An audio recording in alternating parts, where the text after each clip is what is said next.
My name is Daniel Scanterbury. I'm a media and film student. I joined the Creative Writing Society in year one and am now the president.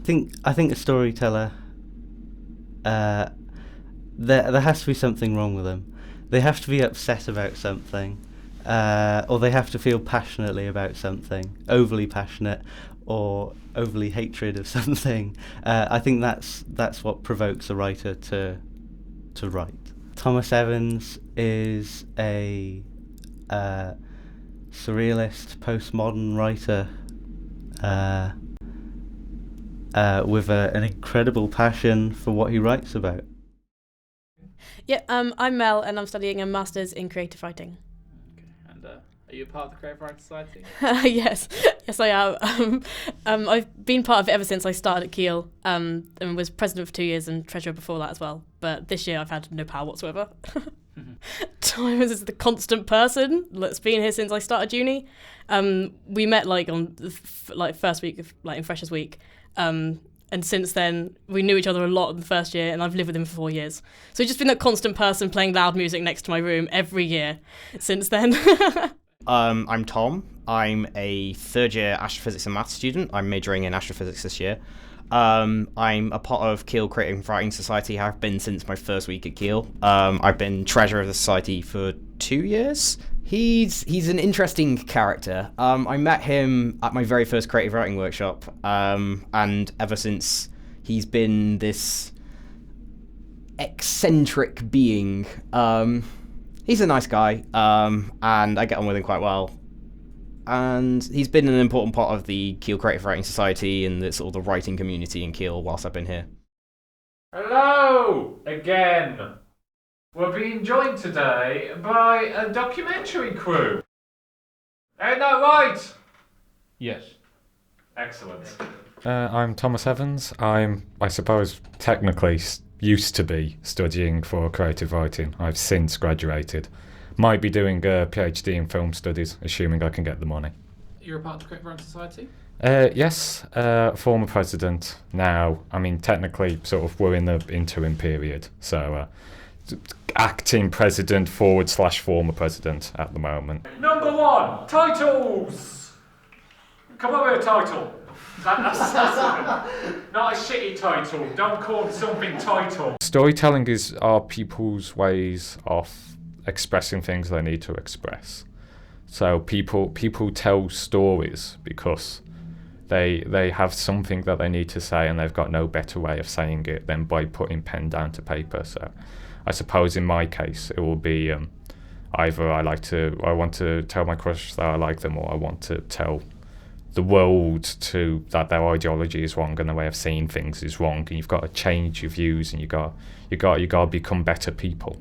Well, I suppose if you want to go back to the earliest versions of narratives and of stories, you've probably got, or at least the earliest recordings, then you've probably got the cave paintings, sort of. So you will have stuff like you will have man next to men with stick. Men have sticks. Men have sticks next to buffalo. Men throw sticks at buffalo. Buffalo dies. They eat buffalo. Even if the stories were stuff like go, then they were telling each other stories.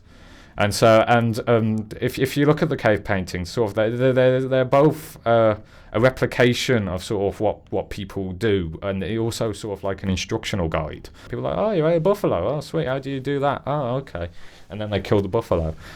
Buffalo, mammoth. Buffaloes still exist. Woolly mammoths don't. Kill the mammoth. Don't kill the buffalo. Do buffaloes exist? I don't know. I don't know the history, which is weird because that's what I'm describing. The history of narrative and storytelling, I think, is very much from the very start. We use stories and narratives to do the things and say the things that we've always used them to say, and we'll always probably will use them to do. And but technological advancements keep coming in, so we stop painting on the walls, start painting on paper. Someone finds a way of mechanically getting words onto paper without us needing to paint them. Those get turned into books. Eventually photographs come along, movies happen, the photographs start moving, They start getting broadcast directly into our homes. The internet starts being broadcast directly into our homes, and storytelling sort of evolves that way. I would say that the underlying reasons why people need stories and write stories and tell stories are exactly the same that they have always been since probably the start of narrative. Well, do we want to go under the underpass or not under the underpass? Sure. That's not an answer. At this point. I've got all of the ingredients and I just had to mix them. This lock is a piece of shit. Doesn't work. Yeah, so this is the living room. This is where we live. In this room. That's a calendar I got from work. I think it says it's April. It's April. Which actually isn't that bad because it's currently May, but I think it took us till the end of April to get it past January. There's the Monopoly set. I absolutely detest Monopoly.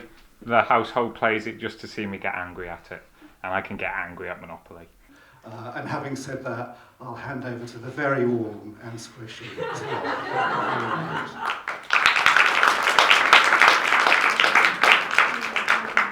Prepare to commence with squish.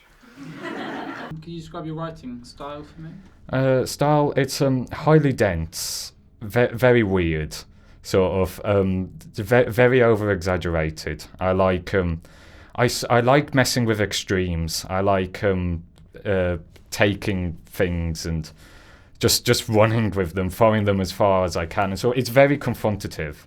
So I believe in the idea that sort of literature is meant to challenge and push things forward, and that, you know, that literature, so the literature industry as a whole, as well as probably most of society, is a series of very disparate opinions shouting at each other to be the dominant one.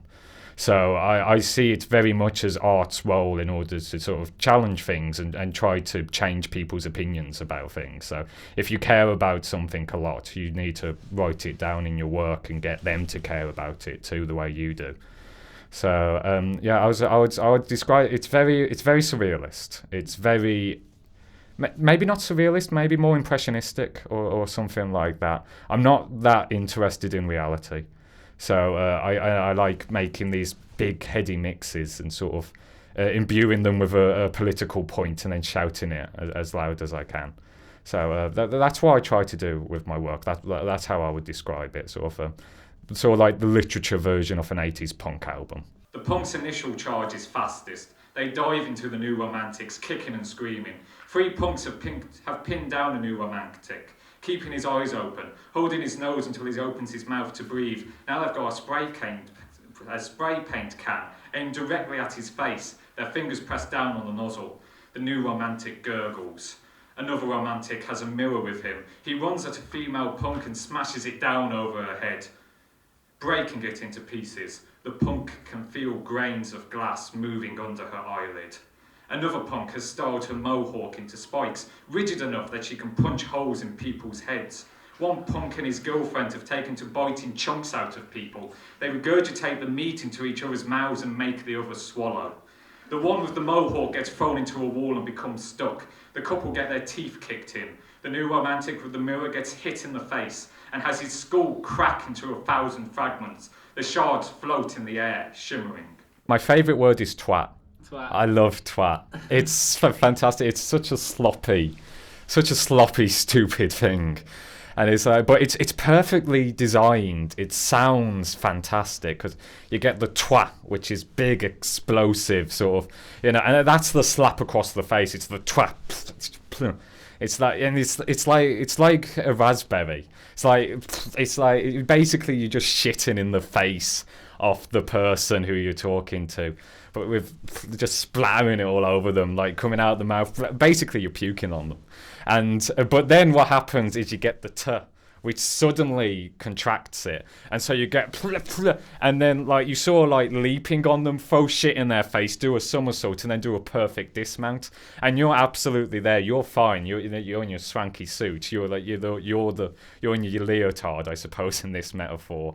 You're doing that. Meanwhile, they're covered in shit. And it's absolutely fantastic, that word. It's Olympic gymnastics in action, the word twat. Absolutely adore it. Don't forget the little box. Don't forget any other box. How would you describe yourself, Tom? Lonely. That's probably as good an answer as I've got. So it depends who you define by yourself.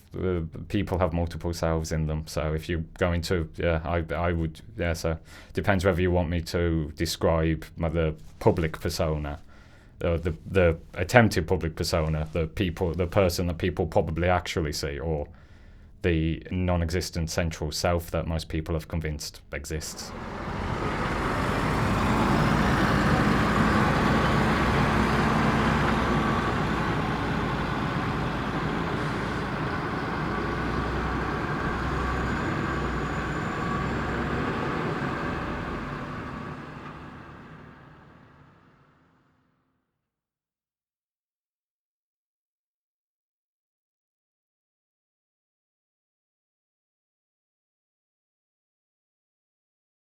This week it's about everything.